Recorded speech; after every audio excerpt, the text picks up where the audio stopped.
Oh, Seven Citizens Black here from Casa Black Gaming, where I get right to the point with all of my guides so you can get back out into the verse. August, as it's turning out, will be Freelancer month, as I'm currently running my way through the different versions of the MISC Freelancer, beginning of course with just the base Freelancer. Today will be that version's loadout video, soon to be followed by the review for the ship, and then I'll follow with the MISC, DUR, Max, etc. until I've worked my way through all of them, and then I'll offer up a longer comparison video after these, so be ready and make sure to hit those like, subscribe, and little bell icon, and leave a comment on what you do with yours and show me that Freelancer love. Now without further ado, let's get to the build. So as per usual, I begin with the system since these are the most expensive components. For the shields, let's go with two of the FR76s, which you can find on Crew L1, and the other locations my little swanky graphic here is showing you now. These two size 2 shields will allow you to last a bit in a fight or help cover your retreat if you're suddenly attacked and trying to get away. The engine I recommend is the XL1, which you can pick up at Port Tressler. Now this engine is going to be one of the most important components you can buy, since the Freelancer makes for a great daily driver, meaning you'll be flying this thing everywhere, and this engine will make sure you get there a lot faster than the stock engine. The trip from Microtech to ArcCorp, which is something I make all the time, is only about 4.5 minutes with this engine, so get it. It's worth its weight in gold-pressed platinum.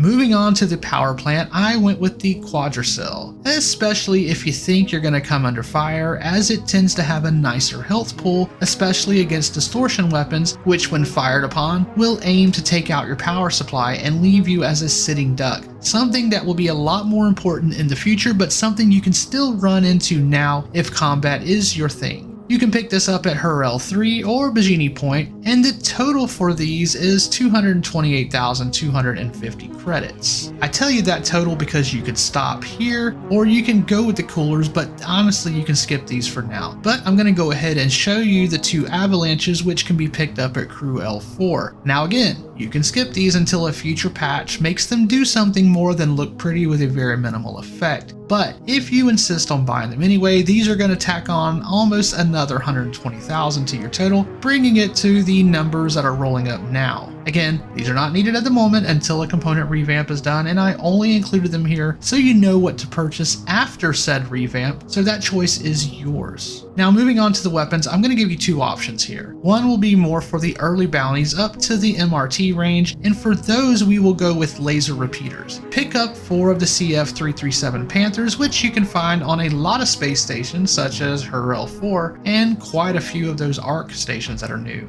These are fast firing and great for those smaller ships you will see in the early bounty tiers. Now for the man turret, I believe it should already come with 2 of the CF227 Badgers, but get them if not. So you should be all set there. You cannot change out gimbals here, so these are the only sized options you have available. Now if you're going all in and you need more oomph for the higher tier bounties, then might I suggest swapping over to laser cannons. So for the 4 forward facing hardpoints, I would go with 4 of the FL33s, which you can also pick up at her L4. These are slower firing weapons but do more shield piercing and great for those larger ships you will encounter in those higher bounty tiers. As for the man turret, just slap in 2 of the FL22s, which are available where that power plant from earlier was located back at her L3, and this should complement those forward facing guns nicely. As for the missiles, I say strip off the racks that come standard and change them over to 4 of the MSD 481s, which you can pick up at her L2 or the other places listed here. Now with these missile racks, you can throw smaller size 1 Task Force 1s on there, which are available at her L2 along with those racks you just got. Now this will give you 32 missiles, which I happen to like having more versus half this with size 2s, so that choice is yours. But regardless of which size you go with, make sure you swap your stock missiles for electromagnetic missiles like the Task Force 1s here, because those are missing less than the other missile types against all ship types, until a ship component revamp makes the others needed for more specialized scenarios. And with the weapons out of the way, that's going to do it for this ship loadout video for the MISC Freelancer base model. Now let me know down in the comments if you are an avid bounty hunting fool with this ship, and let the other viewers know some of your tips for using this ship against those bounties or even against other players. We'd love to hear your war stories. Now remember to be kind to your fellow gamer, give peace a chance, and stay positive, citizens.